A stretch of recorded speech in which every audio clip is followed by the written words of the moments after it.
নমস্কার, কেমন আছেন সবাই? আজ 16ই মার্চ। বসন্ত আজই জাগ্রত দ্বারে নয়, বসন্ত একেবারে হুড়মুড়িয়ে ঢুকে পড়েছে এই সময়টা। আর এই বসন্তের সময় সবাই ছোটে পলাশের খোঁজে পুরুলিয়া। আমি বলবো যারা হলদিয়ার কাছাকাছি আছেন তারা চলে আসুন হলদিয়ার টাউনশিপে। দেখবেন বিভিন্ন ভ্যারাইটির ফুল, পলাশ রয়েছে প্রচুর পরিমাণে এই টাউনশিপে। একদম কেন্দামারিতে, হলদিয়া কেন্দামারি খেয়াঘাট পেরোলেই প্রচুর রয়েছে, অয়েল ড্রপের কাছে প্রচুর পলাশের গাছ রয়েছে। এছাড়াও পলাশ ছাড়াও রয়েছে হলুদ ট্যাবে বুইয়া, একদম পথ বিছিয়ে রেখেছে। আর এই পাশটায়, এখানটায় ক্লাস্টার 4, এইখানটা প্রচুর রুদ্র পলাশের গাছ।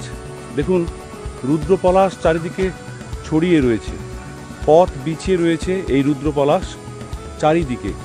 এছাড়াও বিভিন্ন নাম না জানা, আমাদের হয়তো জানা নেই, প্রচুর ফুলের গাছ, ভ্যারাইটি রকমারি। আবির কালারের একটা ফুলের গাছ দেখলাম, খুব সুন্দর। তো এখানে কিন্তু প্রচুর পলাশ, প্রচুর বিভিন্ন ধরনের ফুল পাবেন।